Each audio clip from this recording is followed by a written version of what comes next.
Saudara, sudah lebih dari 200 korban pencatutan KTP untuk calon independen Dharma Pongrekun dan Kun Wardana mengadu ke Badan Pengawas Pemilu atau Bawaslu. Sekjen PDI Perjuangan menilai Dharma adalah calon boneka untuk melawan calon dari koalisi Indonesia Maju, Ridwan Kamil, di pemilihan Gubernur Jakarta.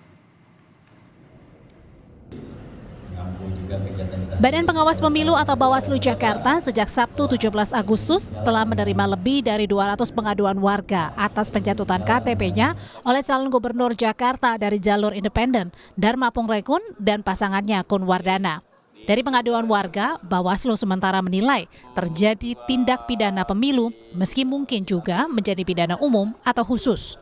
Sejak tadi malam kami sudah melakukan pengecekan penginputan kembali.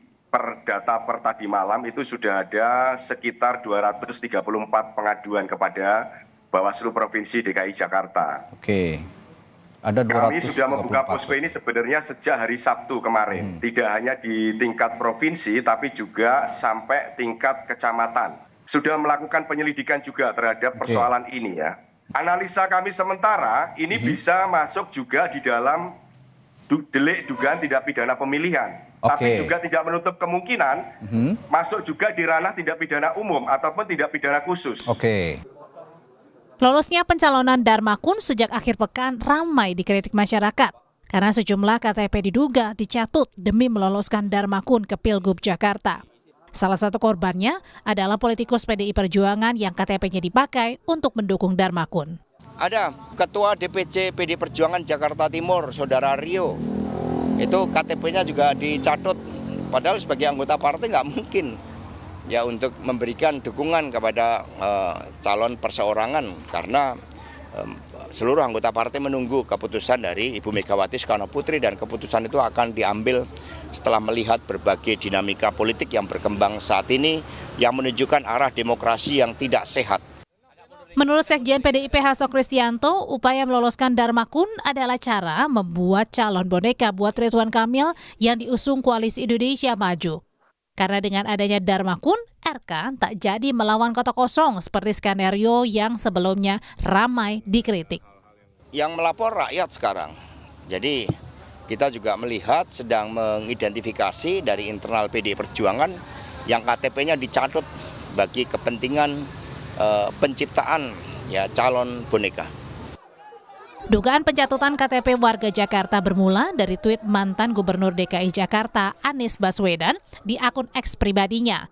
Anies mengunggah tangkapan layar dari laman kpu.go.id yang memperlihatkan data dua anaknya dicatut pasangan Dharma dan Kun.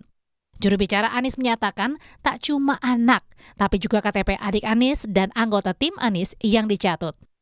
Menanggapi Anies, KPU Jakarta menyatakan KTP dua anak Anies tak lolos verifikasi faktual. Kami langsung melakukan pengecekan. Ya. Contoh misalkan datanya anaknya putra Pak Anies Baswedan. Ya. Kami cek memang yang bersangkutan dari sisi administrasi masuk sebagai data dukungan. Namun dalam verifikasi faktual statusnya menjadi tidak memenuhi syarat. Nah, jadi status data dukungan yang bersangkutan dalam verifikasi faktual dinyatakan TMS. Tapi bukannya mereda, penjelasan pihak KPU membuat warga yang jadi korban pun bereaksi.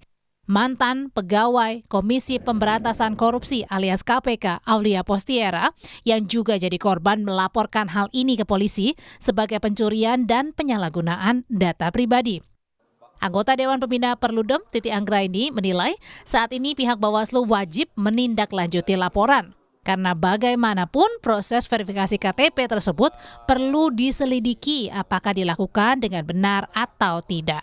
Ya. Dan ini bisa masuk ke ranah tata usaha negara, misalnya bahwa keputusan KPU tentang penetapan pemenuhan persyaratan nanti bisa saja akan ada keberatan ke Bawaslu.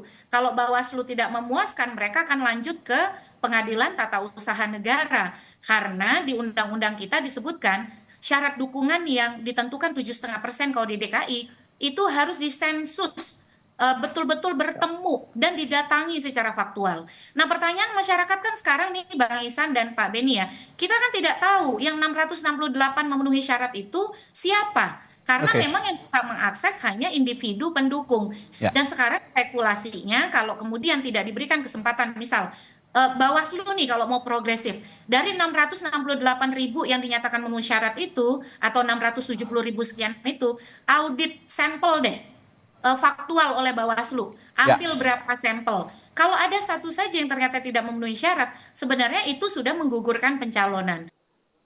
Sementara sang calon independen Dharma Pongrekun membantah sebagai calon boneka agar calon gubernur dari Koalisi Indonesia Maju Ridwan Kamil tidak melawan kota kosong. Kami bukanlah by design, kami bukanlah settingan, tidak. Kalau kami pun tidak pernah tahu apa yang akan terjadi di depan. Jadi dari awal Februari kami mulai bekerja dan mulai Mei kami mendaftarkan diri sampai detik ini kami betul-betul berjalan bersama rakyat dan tidak ada siapapun di belakang kami. Saat ini, Ridwan Kamil tinggal menunggu waktu diumumkan secara resmi untuk menjadi calon gubernur Jakarta dari Koalisi Indonesia Maju dan 3 partai yang sebelumnya sudah mengusung Anies Baswedan sebagai calon gubernur Jakarta, yakni Nasdem, PKS, dan PKB. Tim Liputan, Kompas TV.